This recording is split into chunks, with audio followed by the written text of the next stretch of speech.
প্রথমবারের মতো সিলেটে কোনো আসনে সবকটি কেন্দ্রে এবার ভোট গ্রহণ করা হলো ইভিএমে।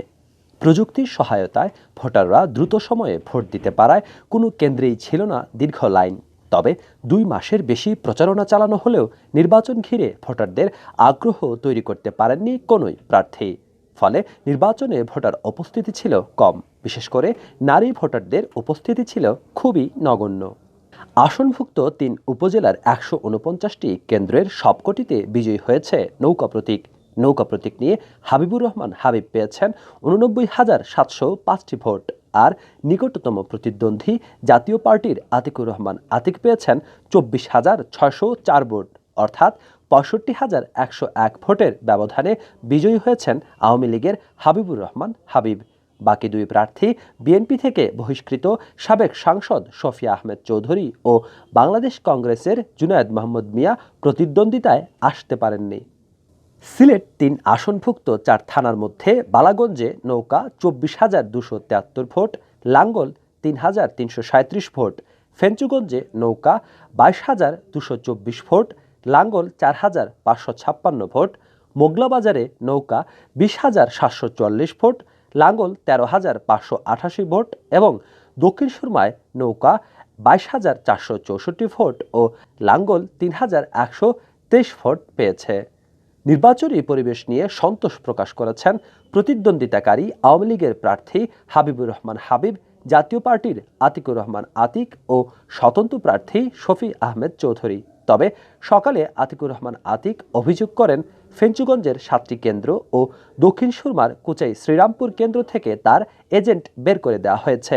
লাঙ্গলের ভোটারদের জোর করে নৌকায় ভোট দিতে বাধ্য করা হচ্ছে। তবে ফলাফলের পর তিনি অভিনন্দন জানিয়েছেন হাবিবুর রহমান হাবিবকে, সন্তোষ প্রকাশ করেছেন নির্বাচন প্রক্রিয়া ও পরিবেশ নিয়ে।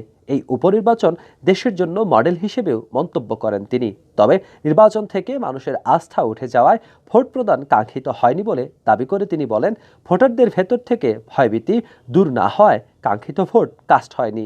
সরকার ও নির্বাচন কমিশনকে এই ভীতি দূর করতে হবে। যে মানুষকে পরিবেশ পায় না, মানুষ মনে করে যে ভোটে গেলে আমার নিরাপত্তা কি, আমি কেন যাব, আমার ভোটকে আমি দিতে পারবো, এবং মানুষের বলে সংখ্যা থাকে যেখানে গণ্ডগোল হবে। তো এইগুলো আমার মনে হয় নির্বাচন কমিশন মানুষকে আস্থায় আনতে হবে। আমি প্রার্থী হিসেবে দিন রাত পরিশ্রম করেছি যে ভোটারদেরকে কোনো রকম আস্থার মধ্যে আনার জন্য, কিন্তু শেষ পর্যন্ত ব্যর্থ হয়েছি 2টা কারণে আমি বলেছি।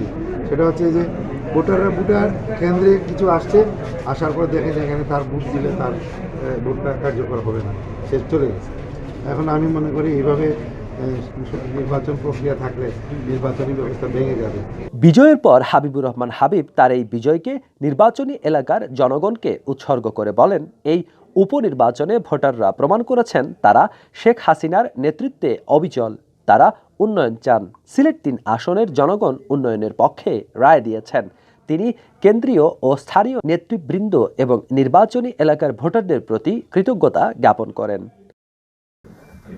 বিশেষ ধন্যবাদ জানাই আমার সিলেট 3 নির্বাচনী এলাকার সকল মানুষদের প্রতি, কারণ এই সিলেট 3 মানুষদের ভালোবাসা আমি পেয়েছি। গত 3 মাস ধরে দিন রাত অক্লান্ত পরিশ্রম করেছেন, তাদের নিজের টাকা খরচ করে মিছিল মিটিংয়ে গ্রাম থেকে গ্রামান্তরে পাড়া মহল্লায় তারা প্রতিনিয়ত কষ্ট করেছেন। আমাদের তরুণরা আমার প্রতি যে সমর্থন, অকুণ্ঠ সমর্থন দিয়েছেন, আমি তাদের ঋণ কোনদিন শোধ করতে পারবো না।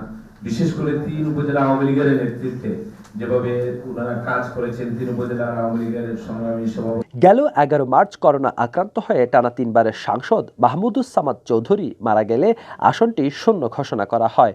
উপনির্বাচনের তফসিল ঘোষণা করা হলে বিএনপি তা বর্জন করে। হাসান মোহাম্মদ শামীম, বাংলাভিউ, সিলেট।